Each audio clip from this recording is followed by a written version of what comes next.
계속해서 이 바벨론의 심판에 대한 하나님의 그 메시지가 선포되고 있는데요. 오늘 하나님께서는 특별히 이 심판 가운데 임하시는 그 하나님께서 당신이 어떤 존재인가를 예레미야를 통해 말씀하고 계십니다. 이 44절 중반절을 세 번역으로 함께 보실까요? 나와 같은 자가 누구며 나로 더불어 다툴 자가 누구며 나에게 맞설 목자가 누구냐, 이렇게 번역을 하고 있어요. 아무나 할 수 있는 말이 아니잖아요. 제가 이런 생각을 해봤어요. 이 말을 하나님이 아니라 사람이 하게 되면 어떻게 될까라는 생각을 해봤어요.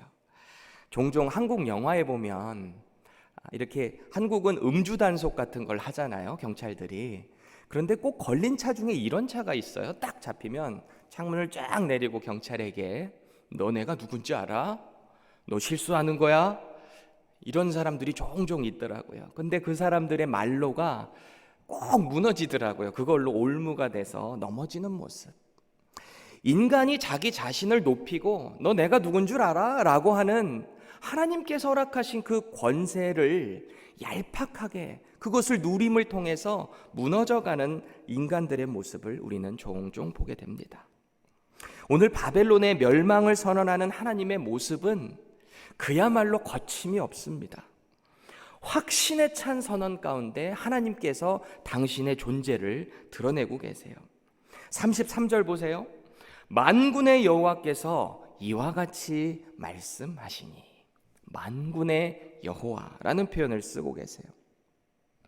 사실 이 표현 하나만으로 하나님의 존재가 어떤 분이신가 끝장을 내시는 거예요. 만군의 여호와, 나는 바로 만군의 여호와다 라고 말씀하시고 계세요. 이 만군의 여호와라는 말, 모든 군대의 여호와라는 뜻이잖아요. NIV 성경을 보니까 This is what the Lord Almighty says. 그래요. Almighty. 하나님은 Almighty 하신 분, 전능하신 분이다 라고 이 만군의 여호와라는 것을 표현을 번역을 했어요. 근데 NASB나 킹 제임스 버전을 보면은 이 Thus says the Lord of Host라 그래요. 호스트가 우리가 뭐 어떤 주인이 돼서 어떤 행사를 주관하는 사람을 호스트라 그러는데, 이 호스트가 군대, 무리라는 뜻으로도 쓰이거든요. 모든 군대의 여호와라고 하나님께서 당신을 드러내시고 계세요. 종합해 보면 모든 군대의 하나님, 그 하나님은 전능하신 하나님이다 라고 자신을 심판 앞에서 드러내고 계신 거죠. 그 하나님께서 당신의 백성들을 괴롭힌 자들을 향해서 내가 직접 보수하겠다는데 그 누가 이 땅에서 그 하나님 앞에 토를 달 수가 있겠어요. 그 하나님께서는 오늘 34절에 자신을 가리켜서 그들의 구원자다라고 말씀하고 계세요. 여기서 말하는 그들이 누굴까요? 이스라엘과 남유다 백성, 즉 하나님의 백성의 보수자가 되시겠다, 구원자가 되시겠다라고 말씀하고 계십니다. 여기서 구원자라고 표현되고 있는 이 히브리어 단어는 우리가 너무나 잘 알고 있는 고엘이라는 단어예요. 고엘. 우리 고엘 제도 들어봤잖아요, 구약시대 때. 기본적으로 이 고엘이라는 단어는 무르다, 되찾다, 구속하다라는 뜻이에요. 그래서 하나님께서 당신을 가리키셔서 나는 구속자다, 고엘이다 라고 말씀하고 계신 거죠. 이 고엘이라는 말은 가장 가까운 친족이 어려움 당한 자를 위해서 그를 구해주는 의무, 그 권리, 그것을 가리켜서 고엘이라고 합니다. 이 고엘 제도는 크게 세 가지 형태로 나눠지는데요. 첫 번째는 친족이 가난하게 되어서 땅을 팔 수밖에 없는 상황이 됐을 때 그 땅을 대신 사주는 거예요. 이스라엘 백성들에게 있어서 땅이라는 개념은 단순한 어떤 재산의 개념을 넘어서서 하나님께서 허락하시는 축복, 그 민족이 유지될 수밖에 없는 하나님께서 주신 축복이잖아요. 그러니까 땅을 팔게 되면 그 민족이 없어질 수도 있는 그런 위기를 우리는 보게 되죠. 그래서 그 친족이 그 땅을 대신 사주는 거예요. 혹은 돈이 없어서 빚 때문에 노예로 끌려가게 될 경우 그 친족을 위해서 대신 그 빚을 갚아주는, 구원해주는 그런 역할이죠. 두 번째, 이 고엘은 그 유명한 계대 결혼법이 여기 속해요. 계대 결혼법. 남편이 죽어서 대가 끊어지게 될 경우에 대신 그 가까운 친족이 미망인과 결혼해서 아들을 낳게 해주는 것, 그래서 대가 끊어지지 않게 해주는 것, 그게 고엘제도, 계대제도였잖아요. 창세기에 유명한 이 다말의 경우가 자신의 시아버지인 유다와 이 고엘제도를 이어가는 모습을 봤어요. 그리고 유명한 룻이 바로 보아스라는 이 친족과 다시 결혼을 해서 대를 이어가는 모습을 우리는 보게 됩니다. 마지막 세 번째로, 이 고엘 제도가 친족이 누군가에게 피살당했을 때 그 원수를 대신 갚아줌을 통해서 원한을 풀어주는 거예요. 그런데 이거는 무조건 할 수 있는 건 아니고요. 이 장로들이 공개 재판을 통해서 이 고엘 제도를 이루어질 수 있는 거예요. 마치 이와 같이 오늘 하나님께서는 공개 재판을 열고 있는 것 같아요. 이 고엘 제도를 통해서 내가 내 백성 이스라엘을 위해서 내가 구원자가 되겠다라고 선언하고 계시는 거예요. 하나님께서 원수를 대신 갚아주시겠다 말씀하고 계신 거죠. 34절을 계속 보시면 그들의 구원자는 강하니 그의 이름은 만군의 여호와라 반드시 그들 때문에 싸우시리니. 여러분, 혹시 마음 가운데 누군가를 향한 증오가 있으신가요? 마음 가운데 누군가 때문에 너무 힘드신가요? 우리의 보수자 되시는 구원자 되시는 그 만군의 여호와 하나님께 아뢰시기 바랍니다. 그 전에 우리는 먼저 자신을 돌아봐야 되겠죠. 내가 정말 말씀 가운데, 기도 가운데 정직하게 자신을 비춰봤을 때 내가 이런 어려움을 당하고 있는 것이 내 실수가 아닌 순전히 상대의 불의로 의함이라면 하나님께 아뢰시는 거예요. 만군의 여호와께 대신 갚아주시는 보수자 되시는 그 하나님께 아뢰일 때 하나님께서 반드시 그것을 응답하실 것을 믿으시기 바랍니다. 오늘 하나님께서는 바벨론을 심판하시는데요, 그 심판의 끝이 무엇인가를 본보기로 보여주셨던 소돔과 고모라처럼 이 바벨론을 그렇게 하시겠다는 거예요. 흔적조차 없이 사라져버리게 하시겠다라고 말씀하고 계세요. 오늘 본문 35절에서 37절 말씀을 유심히 보세요. 5번이나 반복되는 표현이 있어요. 5번이나. 뭘까요? 칼이 누구누구에게 떨어지리니. 이게 5번이나 이 표현이 반복되고 있어요. 칼이 누구누구에게 떨어지리니. 이 예언서의 그 말씀을 보다 보면은 이 예언서는 보통 상징적이거나 비유적이거나 은유적이거나 그런 것들이 반복해서 사용되는 걸 볼 때 여기서 말하는 이 칼은 하나님께서 내리시는 심판의 칼로 우리는 볼 수 있겠죠. 1차적으로는. 그리고 2차적으로는 실제로 이 바벨론에게 임할 어떤 북방에서 내려오는 그 군대의 실제의 칼이 될 것입니다.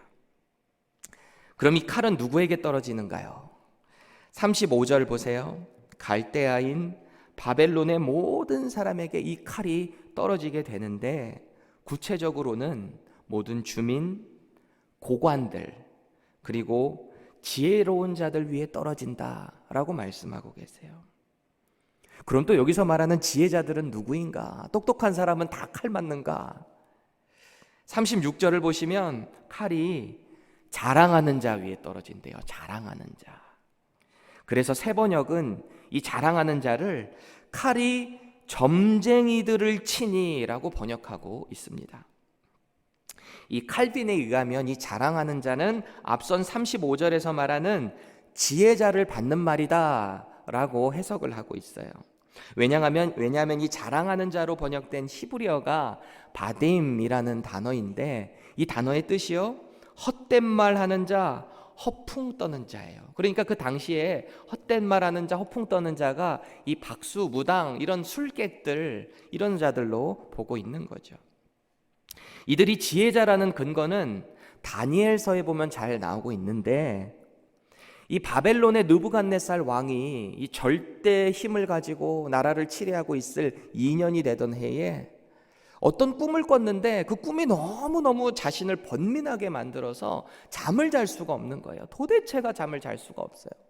그래서 그 나라에 있는 갈대아 땅에 있는 온갖 지혜자들을 다 불러 모으는데 박수, 술객, 점쟁이, 술사들을 불러 모읍니다. 다니엘은 당시 이들을 가리켜서 지혜자다라고 명하고 있어요. 왕은 그들에게 꿈을 해석하면 내가 너희들에게 상과 온갖 영광을 얹어주겠다라고 말합니다. 그런데 해석하지 못하게 되면 너희의 몸이 쪼개지고 너희의 집은 마치 거름더미가 될 것이다 라고 무서운 엄포를 놨어요. 이 지혜자들이 그 느부갓네살 왕의 꿈을 해석했을까요? 못했을까요? 그 지혜자들이 나중에 시간을 가지고 찾아와서 왕에게 이렇게 아뢰입니다.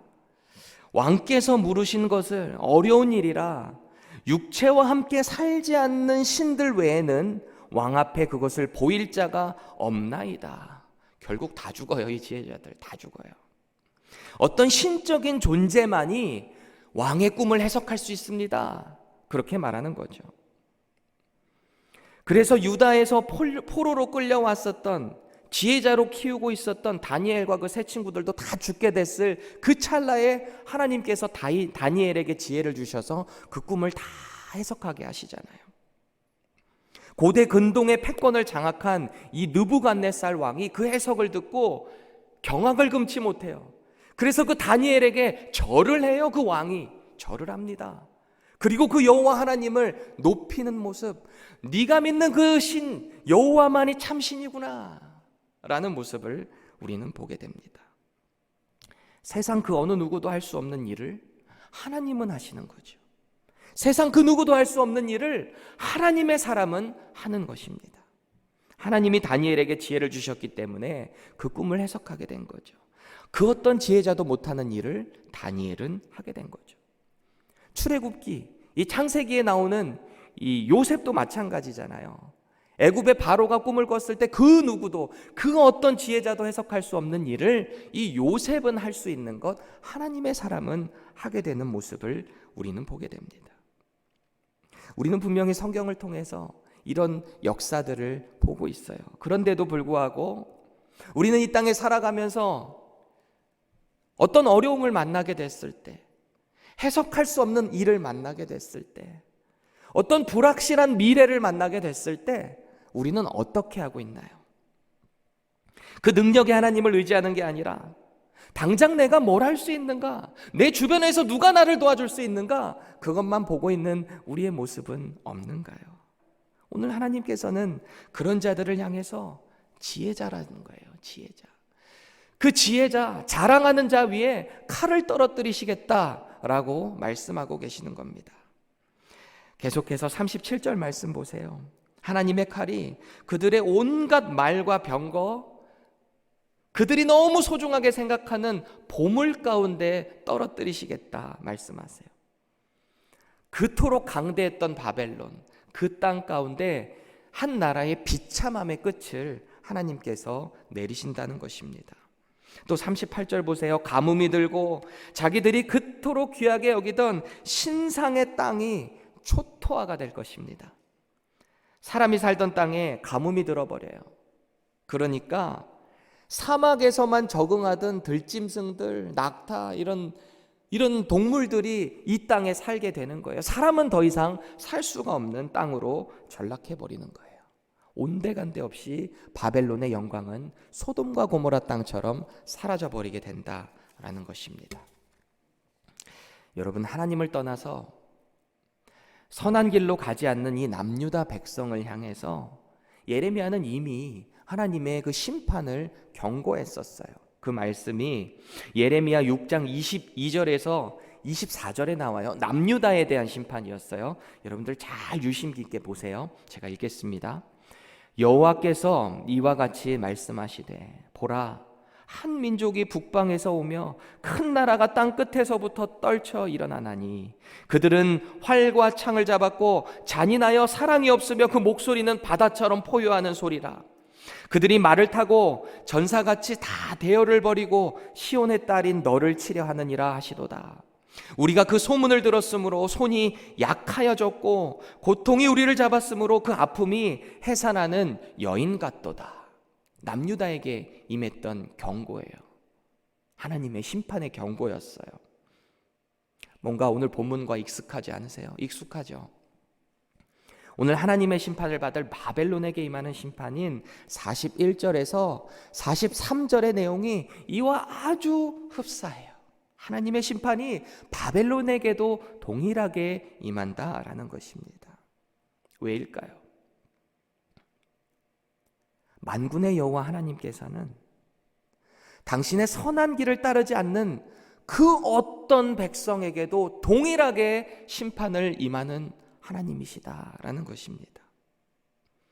어떤 자들은 회복시키시기도 하지만 어떤 자들에게는 심판을 통해서 그들을 멸절하신다라는 심판주라는 거죠. 바벨론은 유다와 주변 국가들을 심판하는 그런 영광스러운 하나님의 도구로 쓰임을 받았던 나라예요. 고대 근동의 패권을 잡았던 나라예요. 그때는 좋았겠죠. 우리 같이 강한 나라가 어디 있어? 어디 한번 나와봐. 우리랑 대항할 나라가 어디 있겠어? 그렇게 자고했겠죠. 자신의 힘으로 여기까지 왔다 생각하고 교만하게 있는 순간 하나님께서는 원고와 피고의 자리를 바꿔버리시는 거예요. 하나님은 그런 심판주시다라고 오늘 예레미야를 통해서 우리에게 경고하고 계신 것입니다. 하나님께서 우리를 사용하고 계신다면 우리는 교만하지 말아야 합니다. 더욱더 하나님 앞에, 말씀 앞에, 기도 가운데 하나님 앞에 우리를 내어놓고 겸손함으로 그 길에 하나님의 도구로 쓰임받을 수 있기를 축복드립니다. 여러분, 누군가에 의해서 고난을 받고 계신가요? 불확실한 어떤 그 미래 가운데 놓여 계신가요? 그때 우리는 말씀에 의지해서 이렇게 고백해야 합니다. 내가 믿는 하나님은 모든 군대를 움직이시는 하나님이시다. 내가 믿는 하나님은 나의 구원자시며 이 세상 그 누구도 나의 하나님과 견줄 자가 없다. 내가 믿는 하나님은 그 하나님의 심판 앞에 대항할 수 있는 그 누구도 이 땅에 없다라는 고백을 우리가 해야 합니다. 그럴 때 오늘 하나님께서 나와 같은 자가 누구냐? 라고 말씀하시는 이 하나님의 확신 앞에 하나님의 백성을 보호하시고 오늘도 우리를 보수하시는 능력의 하나님에 힘입어서 승리하게 될 것입니다. 그런 저와 여러분들 되시기를 간절히 축복드립니다. 기도하겠습니다. 하나님, 만군의 여호와 하나님을 오늘도 우리의 입술로 날마다 고백하기를 원합니다. 우리를 오늘도 사용하시고 우리가 또 겸손함으로 하나님의 그 뜻 가운데 쓰임받을 수 있기를 원하시는 하나님께 말씀으로 나아가는 우리 모두 되게 하여 주시옵소서. 겸손함으로 주님 품에 안기는 그날까지 쓰임받는 우리 되게 하여 주시옵소서. 혹 우리 마음 가운데 어려움이 있거나 슬픔에 사로잡혀 있을 때 우리를 보호하시고 우리와 함께 하시겠다 하시는 그 능력의 하나님 붙잡고 승리하는 복된 인생 되게 하여 주시옵소서. 예수 그리스도의 이름으로 간절히 기도합니다. 아멘.